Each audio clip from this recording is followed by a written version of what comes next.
చైతన్యపరచాల్సినటువంటి అవసరం ఉంది. అదే విధంగా రుణమాఫీ అన్నాడు. మీరందరూ చూసిండు. 7 రూపాయలు అమ్మవారి మీద ఒట్టు పెట్టిండు, యాదగిరి లక్ష్మీ నరసింహస్వామి మీద ఒట్టు పెట్టిండు, మన మెదక్ చర్చి మీద ఒట్టు పెట్టిండు. 15 ఆగస్టు లోపల రుణమాఫీ చేస్తా అన్నాడు. అయిందా రుణమాఫీ? ఇలా రుణమాఫీ కాని వాళ్ళు చేయలేవట్టుగా ఇలా సగం మందికి రుణమాఫీ కాలే. నీకు కూడా కాలేదా? మా ప్రభాకర్ కూడా కాలేదట. అయితే ఇవాళ చెప్పింది ఏంది? ఆ రోజు ఒక్క ఏడాది కడుపు కట్టుకుంటే 42,000 కోట్లు వస్తాయి, ఒక్క ఏడాది కడుపు కట్టుకుంటా 42,000 కోట్ల రుణమాఫీ చేస్తా అన్నాడా? మరి ఇప్పుడు చేసింది ఎంత? చేసింది 40 పైసలు, ఎగబెట్టింది 60 పైసలు. 20,000 చేసినా అంటుండు, కానీ రైతులకు పడ్డది 15,000-16,000 కూడా దాటలే. చెప్పిందేమో 41,000 42,000 కోట్లు, పడ్డాయేమో 15,000-16,000 కోట్లు. అంటే ఇప్పుడు రేవంత్ రెడ్డిని అడుగుతున్నా, నువ్వు కడుపు కట్టుకోలేదా? మరి ఎందుకు రైతులకు పూర్తి రుణమాఫీ చేయలేదో సమాధానం చెప్పాలి. అసలు నువ్వు ముఖ్యమంత్రివా? ఆ కుర్చీ ఇజ్జత్ తీయబట్టివి. ఏం చెప్పిండు? మీరు టీవీలో చూసిండు. 2 లక్షల మీద ఉన్న వాళ్ళు కట్టుర్రి, నేను క్షణంలో వేసి పారెత్త పైసలు. ఒకటే క్షణం 2 లక్షల మీది కట్టుర్రి, మీరు కట్టంగానే మీ మీది రుణం 2 లక్షలు మాఫీ చేస్తా అన్నాడా లేదా? టీవీలలో చూసిందా లేదా మీరు? పాపం ఆయన మాట నమ్మి, ముఖ్యమంత్రి కదా అని నమ్మి 3 రూపాయల మిత్తికి తెచ్చి బ్యాంకులో 2 లక్షల మీద ఉన్న అప్పు కడితే ఇటు మిత్తి మీద పడ్డది, కొత్త అప్పు మీద పడ్డది, పాత అప్పు మాఫీ కాలే. ఇలా చాలా మంది రైతులు లబో దిబో అంటున్నటువంటి పరిస్థితి.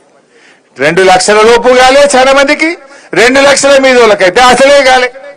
అంటే రుణమాఫీ అని రైతుల్ని నిండా ముంచింది ఇలా కాంగ్రెస్ పార్టీ. రుణమాఫీ చేయకపోతివి, రైతు బంధు వేయకపోతివి, రైతు బీమా అది కూడా బంద్ పెట్టిండు. ఇప్పుడు కేసీఆర్ ఉండగా ఓ భరోసా ఇచ్చిండు. ఏ రైతన్న దురదృష్టం వల్ల, అదృష్టం బాగలేక, ఏ కారణం చేత చనిపోయినా దినవారాలు కూడా జరగక ముందే 5 లక్షల రూపాయలు ఆ తల్లి అకౌంట్ లో వేసి ఆ కుటుంబానికి అండగా నిలబడ్డాడు కేసీఆర్. ఇవాళ రేవంత్ రెడ్డి వచ్చి ఇప్పుడు 6 నెలలకెళ్ళి రైతు బీమా పైసలు ఎల్ఐసి గట్టలే, ఇవాళ వేలాది మంది రైతులకు రైతు బీమా డబ్బులు పడతలేవు. అంటే ఇలా మార్పు అన్నవి ఏందయ్యా మార్పు? రైతు బీమా ఎగబెట్టుడు, రైతు బంధు ఎగబెట్టుడు, రుణమాఫీ ఎగబెట్టుడు, ఇదేనా కాంగ్రెస్ పార్టీ తెచ్చిన మార్పు? ఇలా ఏం మార్పు తెచ్చిండ్రో నేను అడుగుతా ఉన్నా. పంటల బీమా అన్నాడు, అరే అసెంబ్లీలో చెప్పింది కూడా అబద్ధమే ఆడతాడు. అంతేగాని దేవుని మీద ఒట్టు పెట్టి మాట తప్పినోనికి అసెంబ్లీలో లెక్కన? దేవుని మీదనే యాదగిరిగుట్ట లక్ష్మీ నరసింహస్వామి చాలా పవర్ఫుల్, ఆయన మీద ఒట్టు పెట్టి మాట తప్పినోనికి అసెంబ్లీ కంటే ఓ లెక్కన? అసెంబ్లీలో చెప్పిండు 2 సార్లు. ఏం చెప్పిండు? బడ్జెట్ ప్రసంగంలో చెప్పిండ్రు, ఈ సంవత్సరం నుంచి రైతులు 1 రూపాయి చెల్లించకుండా పంటల బీమా అమలు చేస్తా అన్నాడు. చెప్పి ఏడాది అయిపోయి ఒక్క రైతుకు అమలు చేసింది లేదు, ఎవరికి 1 రూపాయి వచ్చింది లేదు. పోయిన బడ్జెట్ సెషన్ లో అన్నాడు, మార్చి 31 వరకు యాసంగి పంట రైతు బంధు అందరికి వేసేస్తా అన్నాడు అసెంబ్లీలో. మార్చి వాయే ఇప్పుడు జూలైకి వచ్చే ఆ యాసంగి గోవిందా అయిపోయింది. అంటే ఈయన దేవుని మీద ఒట్టు పెట్టి మాట తప్పుతాడు, అసెంబ్లీ మీద ఎల్లవో చెప్పి మాట తప్పుతాడు, ఎలక్షన్ల ముందు చెప్పి మాట తప్పుతాడు. అవేంటి గ్యారంటీ కార్డులు ఇచ్చిర్రు, బాండ్ పేపర్లు రాసిచ్చి మాట తప్పుతాడు. అబద్ధాల ముఖ్యమంత్రిన ఒక్కటి కూడా నిజం మాట్లాడే పరిస్థితి లేదు.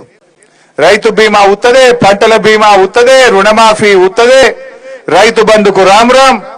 ఏం చేసిండు రైతులకు? ఒక్కటి చెప్పండి నాకు. ఈరోజు ఏదన్నా కొత్త తెచ్చిన వాను కేసీఆర్ ఇచ్చిన ఎగబెట్టుడు తప్ప, బంధు పెట్టుడు తప్ప, కోతలు పెట్టుడు తప్ప నువ్వు చేసిన ఒక్క మంచి పని రైతులకు చెప్పు.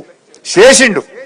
ఏం చేసిండంటే, మా భూములు గుంజుకోవద్దు, మా భూములు మాకు కావాలంటే లగచర్ల గిరిజన రైతులకు బేడీలేసిండు, జైల్లో పెట్టిండు.